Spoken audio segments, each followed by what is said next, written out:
Pessoal, vamos lá? Vamos tentar aí de novo, tá? Se tiver algum problema, falhar alguma coisa, vocês avisam que eu paro tudo e vou gravar a aula, não tem outra opção. Não deu pau na primeira, vai dar na segunda, talvez. Ou não, né? Vamos lá. Algumas pessoas vieram até mim dizendo assim, Alexandre, está um pouco complicado para mim, então eu não estou entendendo algumas coisas e tal, tal, tal. Vamos lá. É muito importante que você venha para a aula, número um, preparado, número dois, com as suas aulas anteriores assistidas. Eu tenho visto durante esse tempo que nós estamos juntos, perguntando assim, quem leu o texto? E aí um grupo de pessoas não leu. Quem assistiu a aula gravada, ou seja, a aula assíncrona anteriormente, e aí tem um grupo de pessoas que não assistiu. E aí, meu caro, vai ser difícil mesmo, tá? Vai ser complicado mesmo. Então é muito importante, toda aula minha eu vou dizer assim, a partir da próxima aula então, nós vamos falar sobre globalização. Tá? A partir da nossa próxima aula, nós vamos falar um pouco sobre os processos de industrialização no Brasil. Então, o que você tem que fazer? Procurar um vídeo, procurar um texto que fale sobre os processos de industrialização no Brasil. Para quê? Para que você não fique efetivamente perdido. Por exemplo, hoje nós vamos ter uma aula e eu vou falar um pouco sobre processo de. Eu falei sobre industrialização no Brasil, e aí eu disse para vocês que a gente vai falar um pouco sobre essa relação aí de Estados Unidos com o mundo e etc., para a gente poder entrar na globalização. Para isso, nós vamos entender um pouco dessa história do que aconteceu lá nos Estados Unidos versus União Soviética versus Estados Unidos e Japão, que eu falei, o que está acontecendo no Japão? Onde é que o Japão entra nessa história? E, meu caro, para você poder entender isso, é preciso que você estude um pouco. Tá ok? Então, nós vamos entrar nisso para entrar efetivamente no processo de globalização. É preciso entender o seguinte, essa guerra de socialismo e comunismo, essa história de que socialismo é de Deus e capitalismo é do capeta, isso estão querendo vomitar em você, meu caro. Isso não existe, tá? Nada mais, nada menos.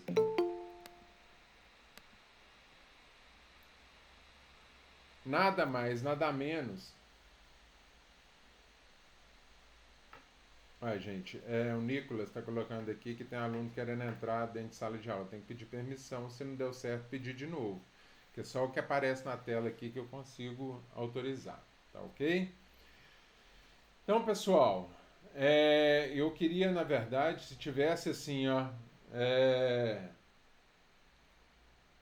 autorizar todo mundo. Eu já autorizar todo mundo, tem que ficar autorizando um por um, é chato, né?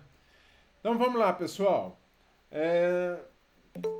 Nessa história toda de globalização aí, é importante a gente entender até o papel do Japão, mas para a gente entender o Japão aí, nós precisamos de entender o que acontece um pouco antes. E a gente só tem como entender isso para entender um processo onde a Rússia e os Estados Unidos estavam juntos e de repente elas se separaram e de repente elas, bateram de frente uma com a outra. E nesse bateu de frente uma com a outra, elas começaram a se afastar e começaram a se chocar uma com as outras. Eu não vou citar data aqui, que etc e tal, que não é aula de história. Então vocês pesquisem aí e consigam entender isso um pouco melhor vocês mesmos. Ok? Bom, vamos lá.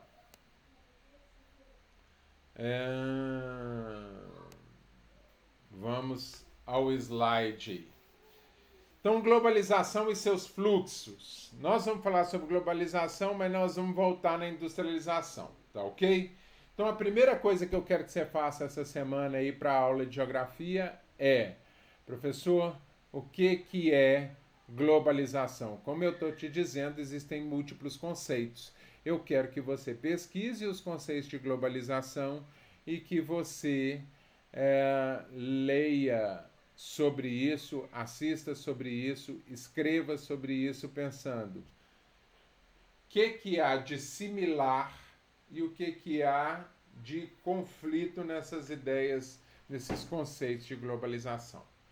Basicamente, a globalização ela é um processo dividido em 4 fases, e na primeira fase ela vai do século XV até a Revolução Industrial, na segunda da Revolução Industrial à Segunda Guerra Mundial, na terceira da Segunda Guerra Mundial até a Guerra Fria, e na quarta sobre a nova ordem mundial. Tá ok? Então, para a gente pensar nisso, é importante que a gente volte aqui nessa industrialização brasileira. Eu vou estender aqui, tá, gente? Nessa industrialização brasileira aqui, eu vou abrir a tela aqui para a gente poder conversar um pouco sobre isso. Vamos lá. Finalizei na semana passada sobre a industrialização brasileira e falei com vocês que essa industrialização aí tem um papel importante numa nova concepção mundial. Qual é essa nova concepção mundial? Nessa nova concepção mundial, onde a Inglaterra deixa de ser a grande dona do poder.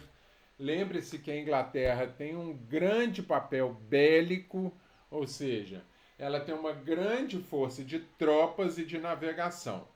E a gente começa a ter os Estados Unidos como grande poderoso nessa história. Começa a ter, Alexandre? Não, você tem que lembrar que os Estados Unidos levou 4 séculos para virar uma grande potência, tá ok? E a grande potência dos Estados Unidos se dá justamente no seu perfil enquanto nação. Por quê? Porque no seu perfil enquanto nação, é importante que a gente entenda que os Estados Unidos ele tem uma região tropical onde favorece a plantação, tem bom solo onde ele favorece a plantação, tem boa tecnologia, e tem gente querendo fazer, tá ok? E ele tem principalmente uma região litorânea extensa onde eu consigo escoar a minha mercadoria produzida. Então, onde é que os Estados Unidos fortifica a sua indústria? Ele fortifica a sua indústria no Nordeste dos Estados Unidos. Por que no Nordeste? Porque no Nordeste nós estamos numa linha tropical, onde eu tenho facilidade de produção agrícola e onde eu tenho facilidade de produção industrial com escoamento para o mundo. Então eu tenho o Nordeste dos Estados Unidos com uma área litorânea bastante forte. Então, se a gente voltar aí no Brasil, a gente nota o quanto que a faixa litorânea ela é importante no processo de industrialização e o quanto também eu tenho uma população aí vivendo próximo a essa praia, tá ok? Próximo à água, tá? Bom, gente, o que acontece então? Eu tenho o país do outro lado, então eu tenho a Rússia entrando nesse processo. A Rússia vai entrar como um país que quer o poder para si e que é uma força de poderio grande. E lembre-se, nós agregamos aí. Lembra quando a Inglaterra era dona do poder? A dona do poder então vai agregar nessa história aí a França, vai agregar nessa história a Itália, vai agregar nessa história a China, vai agregar nessa história os Estados Unidos e, posteriormente, a Alemanha e a Rússia. Então, o problema aqui é o sistema, já que nós estamos falando que existia um socialismo e o comunismo caminhando junto. Será que é o problema? Ou o problema talvez seja a gestão efetiva do poder? Até porque a gente tinha um capitalismo inicial que demonstrava para a gente ser uma excelente opção. esse capitalismo ele foi se transformando, ele foi se mutando, e o que virou esse capitalismo de hoje? Bruto, sem educação, grosseiro, com interesse de poucos sobre muitos. Alexandre, mas você não diz que é um capitalismo em mutação? Quer dizer que ele pode melhorar? Sim, é isso que eu estou te afirmando, que eu acredito que ele pode melhorar. Mas e o socialismo? Socialismo, ele também está num processo de mutação e ele começa lá na Rússia com um olhar e ele vai se transformar em outro socialismo. Começa-se no socialismo científico. Que socialismo científico é esse? É aquele socialismo lá de Engels, é aquele socialismo lá de Karl Marx. Tá ok? O que a Rússia faz então? A Rússia, em 1917, aí, após a Primeira Guerra, começa a querer tomar o poder para si. E ela começa a querer formar um grande bloco econômico. Os Estados, então, ela está ali caminhando com os Estados Unidos, elas estavam juntas, querendo crescer juntas, querendo mostrar, só que a Rússia e os Estados Unidos, os dois grandes dominantes, querem ser os poderosos da situação. Então, o que acontece? A Rússia começa a chamar os outros países para poder se juntar a ela. Em 1920, então, gente, o Cazaquistão, a Geórgia, a Armênia e o Azerbaijão se juntam efetivamente à Rússia nesse bloco econômico. Um ano depois entra a Ucrânia, um ano depois, de novo, em 1922, entra o Tajiquistão. Em 1925, 3 anos depois, entra o Turcomenistão e entra também o Uzbequistão. Em 1936, ou seja, quase 10 anos depois, o Quirguistão vai entrar nessa história. E quase 15 anos depois, em 1940, entra Estônia, Letônia e Lituânia. E mais 4 anos nessa história, a Moldávia e a Bielorrússia. Ou seja, nós reunimos um grande bloco econômico que em território ocupava 22 bilhões de metros quadrados. Ô, gente, isso é tanta coisa que é mais ou menos do tamanho de 3 Brasis. Você tem noção que a gente fala do tamanho do Brasil, que o Brasil é enorme, nós estamos juntando um território de quase 3 países para ser um grande bloco econômico. Tá ok? Esse bloco econômico, então, ele tinha um domínio de 3 grandes líderes. Lenin, não estou dizendo que é bom se é ruim, de novo, tá ok? Leia e tire sua conclusão. Leia e tire sua conclusão, tá ok? Tem um escritor no Brasil, jornalista e historiador não por formação, tem um canal chamado Buenas Ideias, e a história do Peninha, que é esse escritor, né, que é o Eduardo Bueno, ele fala exatamente isso. Ele fala, aqui a gente fala algumas coisas que não serão apresentadas no Enem. Se você quer saber algo a mais do que isso, vá ler. Tá ok? Então é importante a sua leitura aí. Então, a gente tinha 3 grandes líderes, Lenin, Stalin e Trotsky. Nessa história, então, o Lenin morre, só sobra Stalin e Trotsky. As ideias desses caras, gente, começam a se divergir bastante. Stalin quer todo o poder concentrado na mão, o Estado começa a mandar em tudo, em absolutamente em tudo, o cara não tem poder de nada, e instala-se o que é praticamente chamado de ditadura socialista. Tá ok?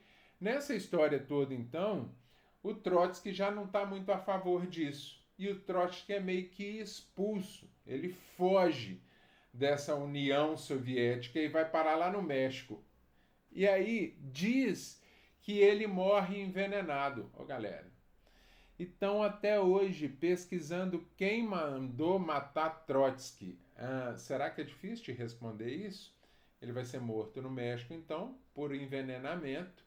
A gente procura o culpado até hoje. Eu acho que eu não preciso efetivamente dizer quem é o grande culpado disso. E a gente instala no mundo, então, um chamado socialismo real versus o socialismo comunista, científico. Tá ok, gente? Então eu tenho dois tipos de socialismo acontecendo aí. Um que se discutia que era o ideal, que era aquele que se imaginava ser um grande socialismo e etc. E um outro socialismo que é o socialismo real, ou seja, aquele que foi aplicado. Alexandre, mas eu não sou a favor do socialismo, porque o socialismo é contra a religião e eu acho que eu tenho direito a ter religião. O socialismo é a favor do casamento homossexual e a minha religião não permite. O socialismo é a favor de casamento não sei o quê. O socialismo é a favor, é contra os pais e filhos. Meu filho, você está confundindo o que é socialismo do que é partidarismo. Vou até mostrar minha cara aqui para você me ver aí te xingando por causa disso. Não, João, não é uma possibilidade para a gente nesse momento, não dá tempo, infelizmente. Tá ok? Mas sobre o Holodomor dá para a gente, sei lá, ter uma discussão à parte sobre isso. Posso tentar gravar alguma coisa mais para frente sobre isso, tá? Tenta mudar a saída de áudio. Meu áudio está ruim, gente?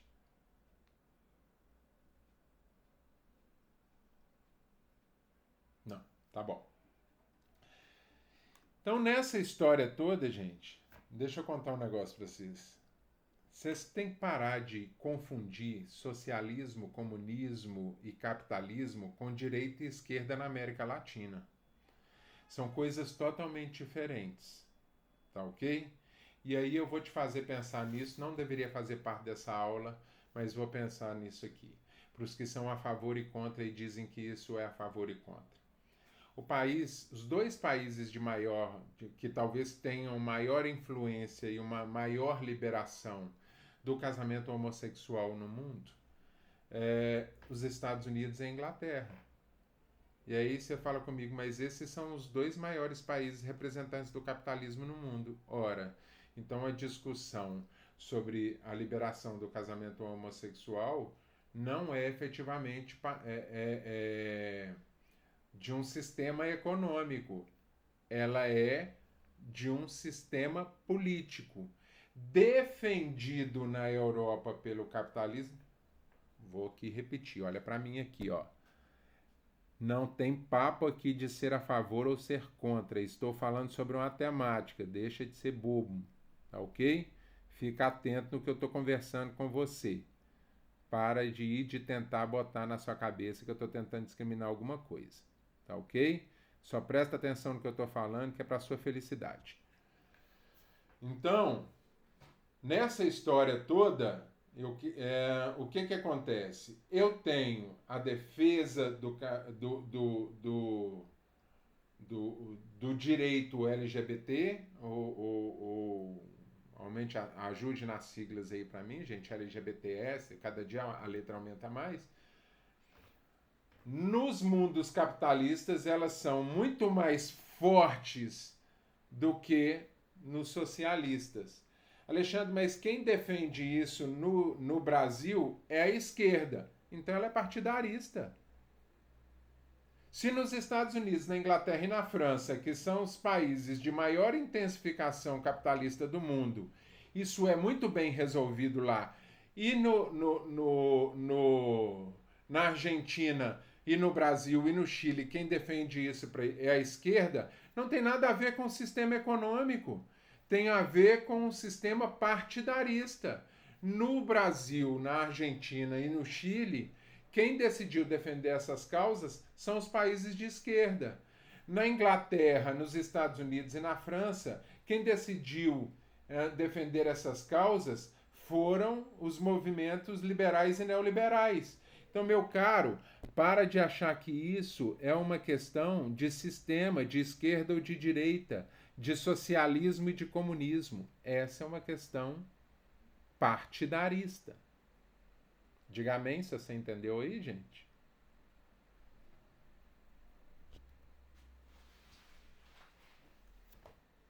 Isso aí, gente, é só para abrir o olho de vocês em relação ao que a mídia tem colocado para vocês. Tá ok? Se você me odeia nesse momento, sinto muito, mas é o que tem para hoje. Tá ok? Então, é complicado a gente defender isso aí. Tá ok? Dessa história. Existe um interesse de poder sobre isso. Tá ok? E eu, Alexandre, sou favorável ao que é mais justo socialmente. O que é mais justo socialmente? O que é mais justo socialmente é que as pessoas consigam o acesso a tudo aquilo que é para elas por direito. Tá ok? Com quem ela acha que ela deve se reunir para isso e etc. Cara, isso é um problema da pessoa. Tá? Então, por que eu estou dizendo isso? Eu acho que o que é um equilíbrio social para mim é o acesso à saúde, educação, lazer, moradia, ou tudo aquilo que é o nosso direito. E é o nosso dever lutar a favor disso. Tá ok? Independente com quem. Ok, gente? Vocês estão me escutando, gente? Só dá um S aí para mim, só para saber que vocês estão vivos. Ninguém se manifesta, não fala nada, eu estou me sentindo dando aula para o computador. Alguém quer falar alguma coisa, gente? O galo cantou aí, Paulo. Não, sem querer eu tenho abriu aqui, não foi porque eu queria falar, não. Beleza. Todo mundo me escutando aí, bonitos? Todos concordam? Se não concorda, se manifeste ou cale-se para frente, para sempre. Tá ok? Então fique bastante atenção no que você, enquanto escola, em que você, enquanto aluno aqui, tem para você poder estudar. Por isso que a escola é tão importante. Tá ok, gente? Então para com essa noia aí de viajar nas coisas que partido político diz para vocês. Os partidos políticos têm interesse na gestão do poder. Presta atenção no que eu vou te dizer. Nunca morreu tanto candidato no Brasil. Nunca morreu tanto candidato no Brasil, seja ele de esquerda ou de direita. Se você acha que a questão é ser de esquerda e de direita, você precisa de estudar mais. A questão aqui, ela é efetivamente de poder. Sempre se matou por poder no mundo. Trotsky foi morto por causa da gestão de poder. Tá ok, gente? E essa história aí de que Hitler morreu, meu caro, não me convence. Tá ok? Então, nessa história aí toda, a Rússia, moçada, vou até me colocar aqui na frente aí, maiorzinho para vocês aí. A Rússia passa a ser a grande dominadora do mundo. Grande dominadora principalmente pelo seguinte: porque ela tinha um alto poder bélico e porque ela tinha um grande número de contingente de soldados. É isso mesmo? É isso mesmo. É o medo da morte. O que todo mundo tem medo aí, gente, em geral? O que a maioria das pessoas tem medo, gente? Você tem medo de morrer, gente? 90% das pessoas aqui tem medo de morrer. 90% das pessoas aqui tem medo do sofrimento, faz parte do medo da morte, né? 90% das pessoas aqui não vão engatilhar uma porrada na vida de dizer assim, eu vou enfrentar e vou fazer, porque tem medo de morrer no meio do caminho, seja essa morte virtual ou presencial, ok?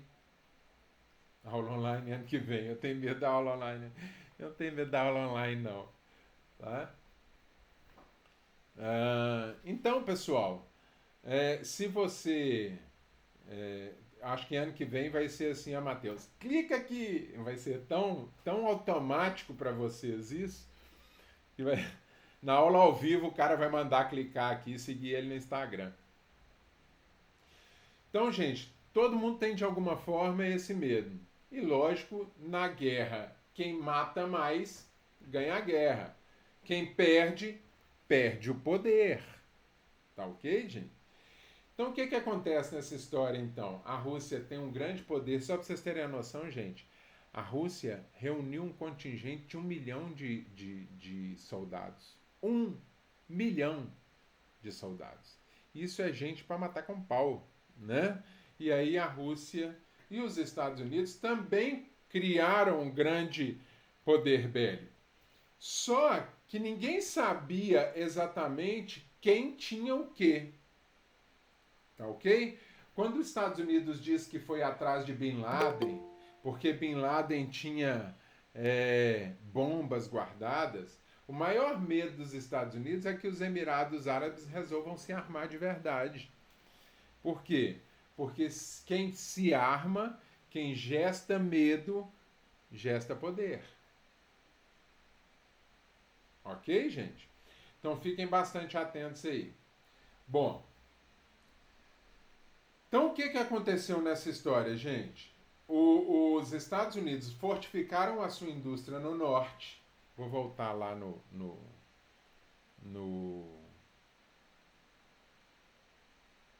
nosso slide.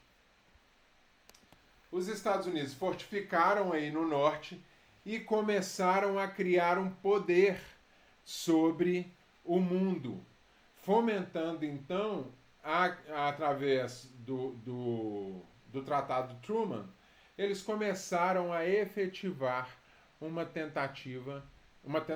começam a efetivar algo que é chamado de mundo dólar, ou seja, trazer o dólar para ser a principal moeda do mundo. Tá ok, gente? Bom, então a gente começa a constituir aí uma guerra muito forte entre a Rússia e os Estados Unidos.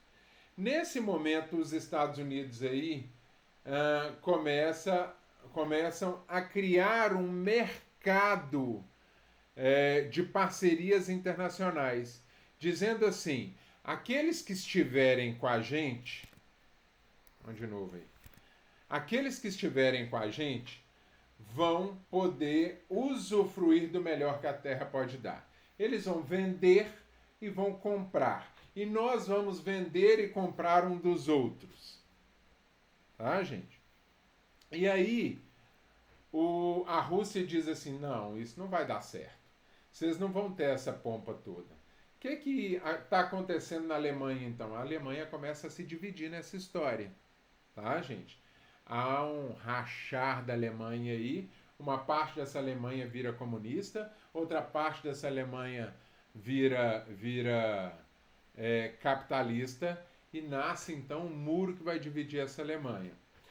Os Estados Unidos falaram assim, não, então deixa que a gente cuida da Alemanha capitalista. E a Rússia diz, tá travado, aqui vocês não mandam. Aqui vocês não vão conseguir fazer nada, porque quem manda nesse local aqui somos nós. E travou tudo que era todo o abastecimento para a Alemanha capitalista. O que os Estados Unidos fez? Ah, vocês têm certeza que vocês vão fazer isso? Vocês não me deixam chegar nem de carro, nem de navio aí mais? Vou mandar avião.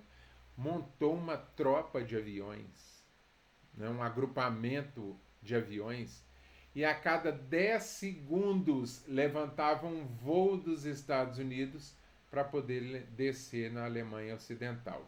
Isso para quê? Para fortificar, tá ok? A questão do capitalismo na Alemanha Ocidental, para dizer o capitalismo é o melhor. Vocês lembram? Vocês sabem o que é bonecão do posto, gente? Vocês lembraram aqui? Vou ver se eu consigo colocar no meu celular aqui. Bonecão do posto. Tinha até a musiquinha do bonecão do posto.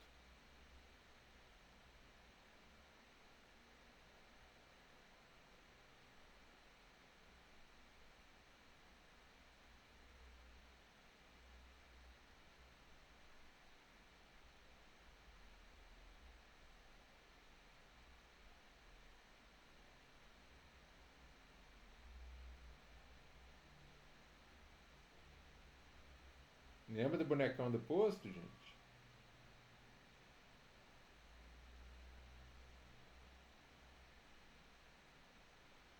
Ó, vou colocar até uma musiquinha podre aqui pra vocês. Peraí.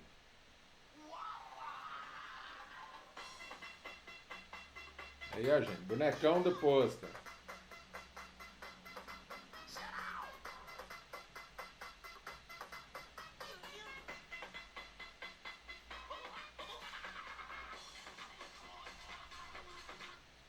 Bom, eu lembro. É isso aí, gente. Maravilhoso. Ai, o que é essa música, hein, gente? Deixa eu ver o que é. Olha lá, gente.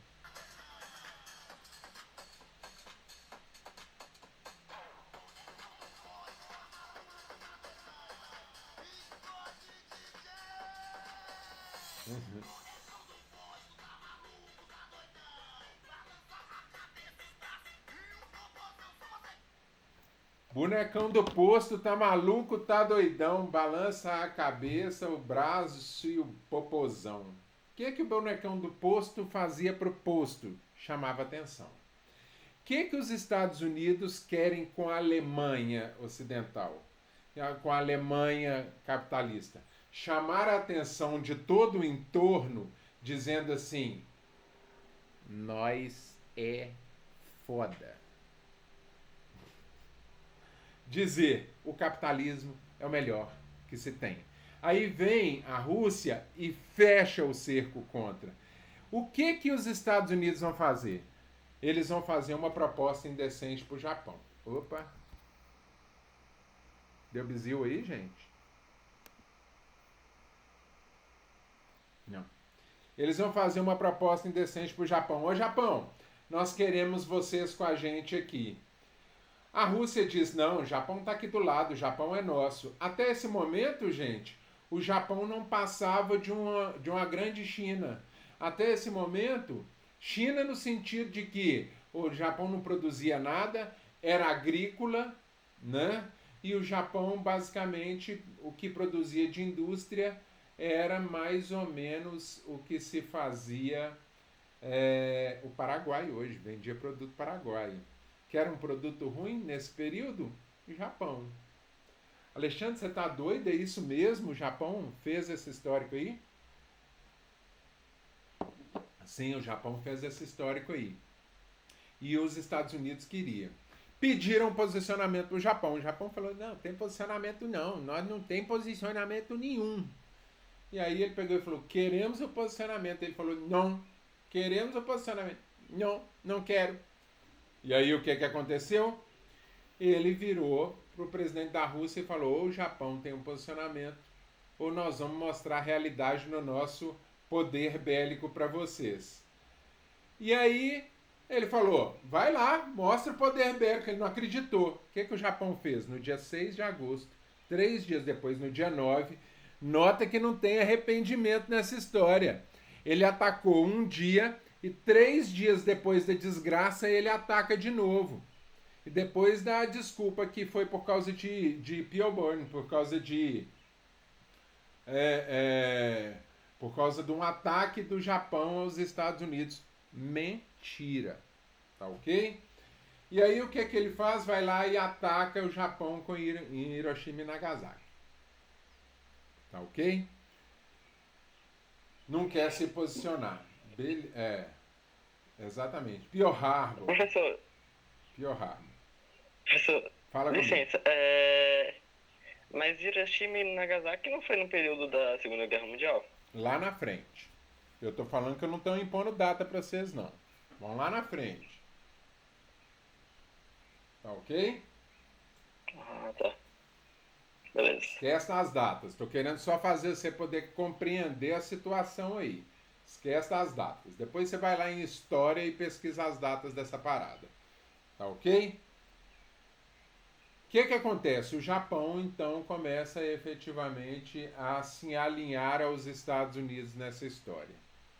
E aí a gente entra lá na frente com a Era Marshall. O que Marshall fez? Ele queria revolucionar a Europa.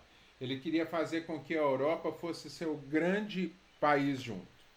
Como é que ele funcionou a história? Saca só. Funcionava assim. Os Estados Unidos emprestavam dinheiro para os países que estavam ruins, dentre eles o Japão, com a questão do seguinte: eu vou te emprestar dinheiro, então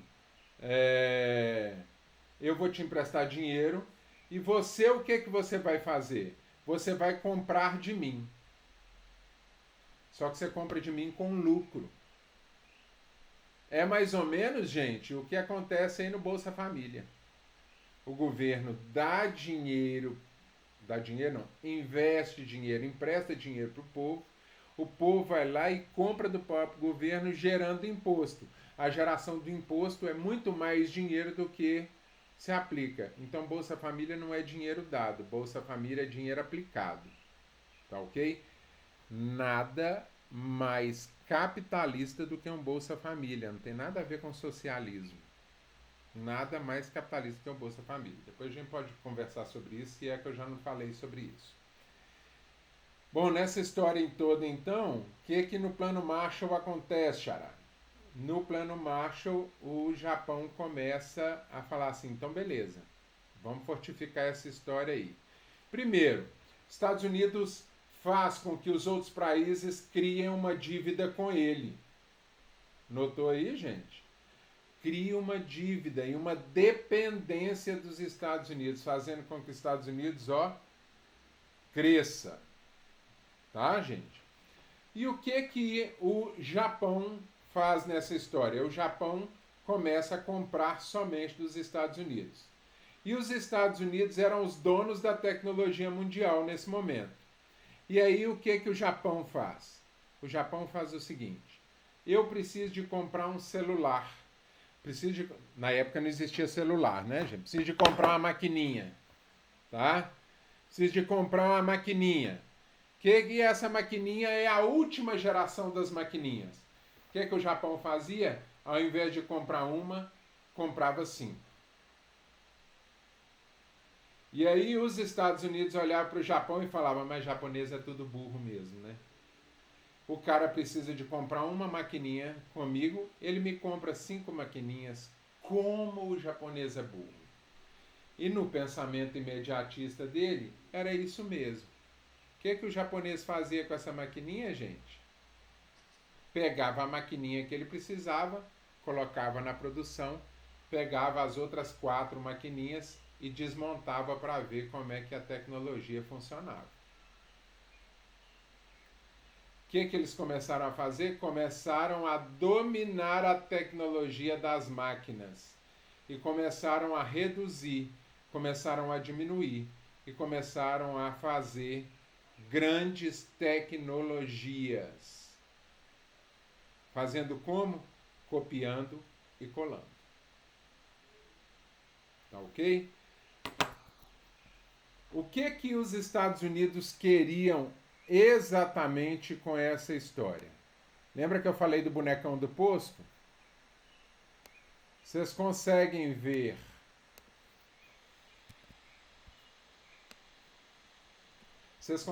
minha setinha aí, gente?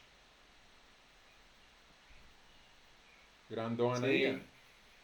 Então, nessa setinha aqui, os Estados Unidos aí, o que eles fizeram? Pegaram o Japão aqui do outro lado, com juntilhas aí, para funcionar como o bonecão do posto. Quem é que estava de frente com o Japão? Estados Unidos resolveu investir pesado no Japão. Quem é que estava de frente com o Japão, gente? Estavam de frente os países comunistas. Nos países comunistas, então, os Estados Unidos estavam levantando os braços junto com o Japão, dizendo, ei, o capitalismo é o melhor, o capitalismo é o melhor. Os socialistas que olhavam para o Japão viam um Japão que estava numa pobreza desgraçada fazer assim, bum.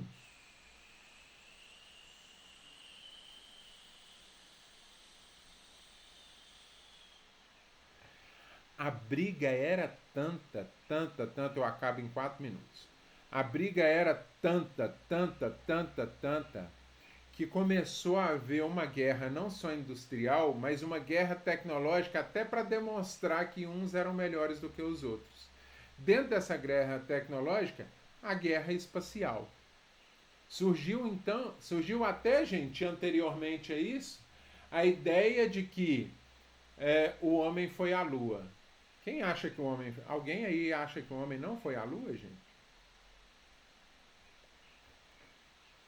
Então eu vou dizer para vocês. Há grandes expectativas de que aquela filmagem tenha sido feita no deserto do Arizona. E há vários documentários que falam a respeito disso. Mas o homem ir até a Lua é dizer que a tecnologia espacial dos Estados Unidos era diversas vezes mais acelerada do que dos países comunistas. Tá ok, gente? Então tome cuidado aí. Será que o homem foi à Lua? Se não havia oxigênio, olha aqui, é só para cutucar, tá? Não vou te dar a resposta não. Se não havia oxigênio, como é que a turbina na nave espacial que estava lá na Lua conseguiu ser acionada para que eles saíssem de lá?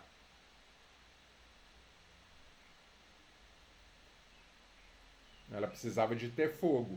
O fogo só existe com oxigênio. Sem oxigênio. E aí? Posso falar, professor? Eu sei. Pode. Não, eu só tô cutucando. Eu não vou brigar por isso, não. Não, mas eu sei te responder essa. Eu sei te responder essa. Ó. Boa, vai lá. Dentro dos propulsores tem uma cápsula de ar, de oxigênio comprimida. Dentro dos propulsores. Então o fogo vem com... E você já viu? Tipo, Você viu o tamanho da nave? É querosene, eu não sei. Você acha que aquela nave daquele tamanho... Você acha que aquela nave daquele tamanho tinha combustível suficiente para ir e para impulsionar de volta? Na verdade, eles não usam somente combustível para eles, usam cálculo e sistema não, né? E teoria da gravidade. Que é, se você pega impulso, você não pode parar mais, que é a lei da inércia. Que gravidade? Da gravidade, né, na verdade. Não da inércia. Mas você não para. Lá só tem que fazer uma ação. Lá e você, por exemplo, o peso não é equivalente aqui. O peso lá não é meio que, como posso dizer, não tem uma variável muito grande. O aluno um dia, aqui eu não estou duvidando não, tá? Eu não tenho concepção formada a respeito disso, tá ok, gente? Eu só quero colocar a dúvida porque eu tenho as minhas dúvidas, acho que pode ter ido, eu acho que não pode ter ido, eu acho que isso não vai mudar porra nenhuma na minha vida, mas tenho as minhas dúvidas sobre isso. Eu prefiro ficar... Só precisa de combustível para sair, meu filho. O resto vem na banguela. Você sabe o que o aluno meu disse? Falou assim, eu tô vendo aqui, quem é que disse aí, a gente? Para voltar é fácil. O João disse. Ô meu cara, tem um aluno meu que falou assim, para voltar é fácil. Fez igual João e Maria, colocou migalha no caminho, voltou comendo. Então o negócio é o seguinte, há dúvidas, né, gente? Vou deixar essa dúvida aí para você pesquisar. Será que isso é uma teoria da conspiração de que os Estados Unidos queria dizer para o mundo o seguinte: o dinheiro paga tudo, paga a tecnologia, a gente é foda no que faz, por isso nós saímos na frente e chegamos na Lua primeiro. Quem chega na Lua primeiro comanda a Terra e os céus. Então eu só estou levantando isso aqui, meu caro, para que vocês pensem no conjunto da relação de poder. Eu, Alexandre, não estou mentindo para vocês. Eu não tenho uma concepção formada sobre isso. Dizer se o homem foi ou não foi. Eu já achei muita loucura dizer que o homem não foi. E ao mesmo tempo acho muita doideira achar que foi. Mas para um cara que já é condenado por acreditar em Deus no mundo científico, eu tô me ferrando com o que os outros acham. Tá ok?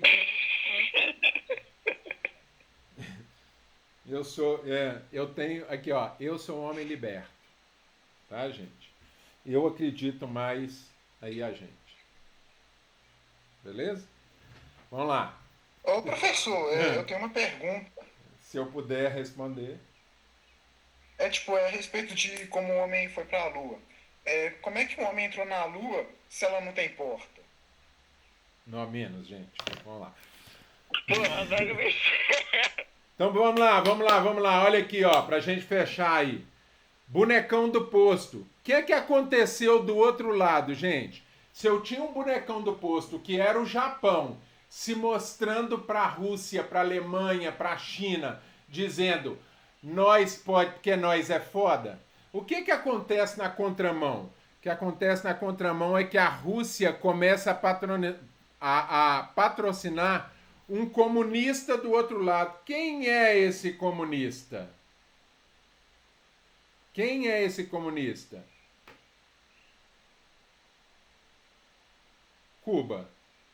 Exatamente. Então, o que a Rússia faz? Vamos montar um bonecão do posto. Mostrar que é possível viver em comuna. Isso que significa o comunismo. As pessoas viverem no comum. Presta atenção. Não é a questão de você ter um iPhone. A questão é se o dono do mercado, se o cara que é dono da indústria tem um iPhone, eu que sou trabalhador também tenho direito a ter um iPhone. É isso. É dizer que todos que trabalham, não é deixar de trabalhar para receber do Estado, é dizer que todos os que trabalham têm que ter acesso aos seus direitos. É isso que está dizendo lá. E aí montou. O que os Estados Unidos fez até os dias de hoje? Então, se você defende que Cuba está ferrada por causa do socialismo, lembrem-se que os Estados Unidos, nessa guerra, disse o seguinte: a partir de hoje, todos os países que estão vinculados a mim estão proibidos de comprar de Cuba, todos os países que estão vinculados a mim estão proibidos de vender para Cuba. Cuba está quebrada só por causa do socialismo? Ou Cuba está quebrado por causa da gestão de poder? Ou Cuba está quebrado porque o capitalismo resolveu fechar as portas para o comércio de Cuba? A mesma coisa está acontecendo na Venezuela nesse momento. Presta atenção, não estou dizendo que o socialismo não é o grande responsável por essa história lá. Eu estou dizendo que o capitalismo e o socialismo têm parte na desgraça acontecida dentro desse povo, que a culpa não é de um só. A culpa é do conjunto da obra. Ok? Então, Cuba foi embargada por esse processo. Então, novamente, eu vou dizer para você aí, Chuchu, presta atenção no que eu vou dizer. Quando você comanda o que produz o seu principal produto, toda a sua empresa está rebaixada a isso. Então deixa eu só mostrar um negócio aqui pra gente fechar. Eu sei que eu tô atrasado, segura as pontas aí. Mais 2 minutos. Deixa eu te mostrar um negócio no meu slide aqui, ó, pra você ver a gestão de guerra como é que é, olha. Olha o presidente da Rússia como se apresenta hoje. Não é pra você ter medo desse cara?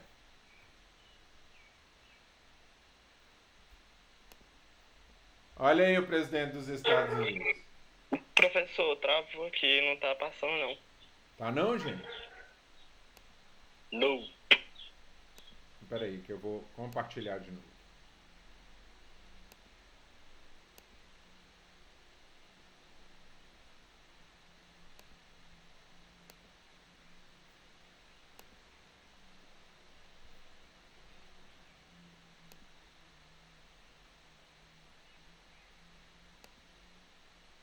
Tá vendo aí?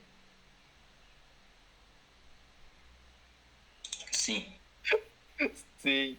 Esse é o presidente da Rússia. Você tem medo de um cara que domina um urso? A carinha do presidente dos Estados Unidos. Agora, não estou fazendo vexame para os Estados Unidos, não. Dá uma olhada na encarada de um com o outro. Isso é encarada de guerra, viu, gente? Vejam que que os Estados Unidos, vejam que os Estados Unidos e a Rússia se encaram. Um olha na cara do outro, tá, gente? Isso é pose de grandes líderes. Cadê a cara do Trump? Ah, do biquinho? Agora, veja aí o Brasil em relação à Rússia. Nota que o Vladimir encara o presidente do Brasil. E para você acha que é maldade minha, tá aí de novo, ó. Olha a diferença aí, ó, gente. Dois países que têm poder bélico, dois países que têm poder mundial, dois países que se encaram de frente a frente. Olha a diferença do poder aí, olha.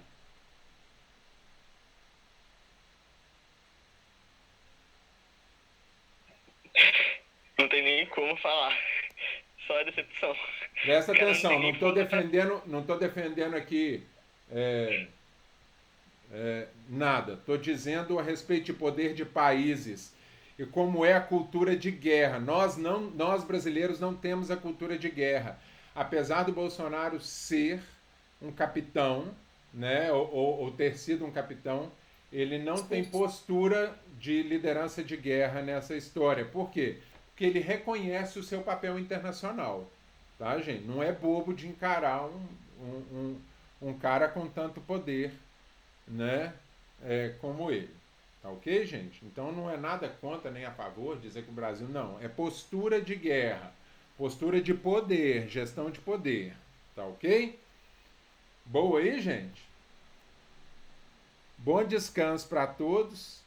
Aproveitem e fiquem atentos aí à minha aula assíncrona dessa semana.